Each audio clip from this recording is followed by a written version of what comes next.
తెలంగాణలో ఉపాధ్యాయ పోస్టుల భర్తీకి మెగా డిఎస్సి నోటిఫికేషన్ జారీ అయింది. ఈ మేరకు 11,062 పోస్టుల భర్తీకి నోటిఫికేషన్ విడుదలైంది.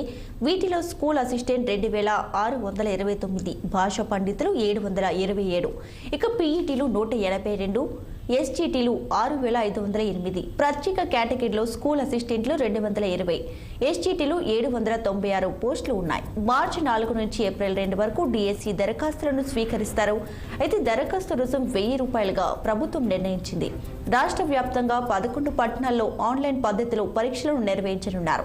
దీనికి సంబంధించిన తేదీలను సర్కార్ త్వరలో ప్రకటించనుంది. గతంలో దరఖాస్తు చేసిన వాళ్ళు మళ్లీ చేయాల్సిన అవసరం లేదని, కొత్త డిఎస్సికి వాటిని పరిగణలోకి తీసుకుంటామని పాఠశాల విద్యాశాఖ కమిషనర్ తెలియజేశారు.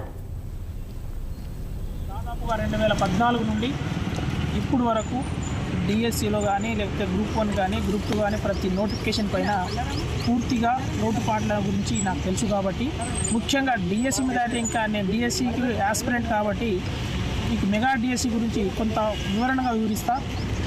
ఏదైతే గతంలో ప్రభుత్వాలు చాలా తప్పులు తడకలుగా చేసి నోటిఫికేషన్ కోర్టులలో కేసు వేసి అక్కడ మునిగిపోయేంత పరిస్థితి తీసుకోపోయింది. సో ఈ ప్రభుత్వం వచ్చిన తర్వాత ఇది నిరుద్యోగుల ప్రభుత్వము, నిరుద్యోగులకు న్యాయం చేసే ప్రభుత్వము.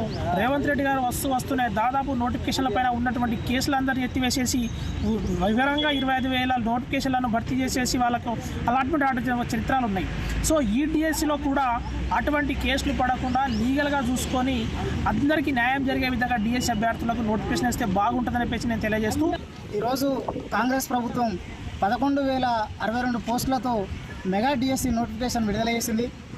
ఈ సందర్భంగా మేము ఏం చెప్పదలుచుకున్నామంటే, గత సంవత్సరంలో 5,089 పోస్టులతో డిఎస్సి నోటిఫికేషన్ విడుదల చేసింది. ఆ పోస్టులు తక్కువ ఉన్నాయన్న నెపంతో కాంగ్రెస్ ప్రభుత్వం దానికి సుమారుగా 6,000 పోస్టులను యాడ్ చేసి ఈరోజు 11,062 పోస్టులతో డిఎస్సి నోటిఫికేషన్ విడుదల చేయడం జరిగింది. ఈ 11,062 పోస్టులు కూడా మేము ఆశాజనకంగా లేవని చెప్పి భావిస్తూ ఉన్నాం. ఏదైతే తెలంగాణ రాష్ట్రంలో ఈరోజు వెలువడినటువంటి డిఎస్సి నోటిఫికేషన్ని అఖిల భారతీయ విద్యార్థి పరిషత్ స్వాగతిస్తుంది. ఏదైతే 11,000 పైసలకు పోస్టులను వేయడం జరిగిందో దాన్ని స్వాగతిస్తున్నాం. కానీ ఈరోజు మెగా డిఎస్సి వేస్తామని గతంలో అధికారం రాకముందు రేవంత్ రెడ్డి గారు చాలా విధాలుగా ప్రకటించడం జరిగింది. సో మెగా డిఎస్సి అంటే దాదాపుగా 20,000 పోస్టులు ఖాళీగా ఉన్నాయి. సో పునరాలోచించి ఈ మెగా డిఎస్సి అని వేసినటువంటి నోటిఫికేషన్లో ఆయా పోస్టులను కూడా యాడ్ చేయాల్సిందిగా ఏబీవీపీ డిమాండ్ చేయడం.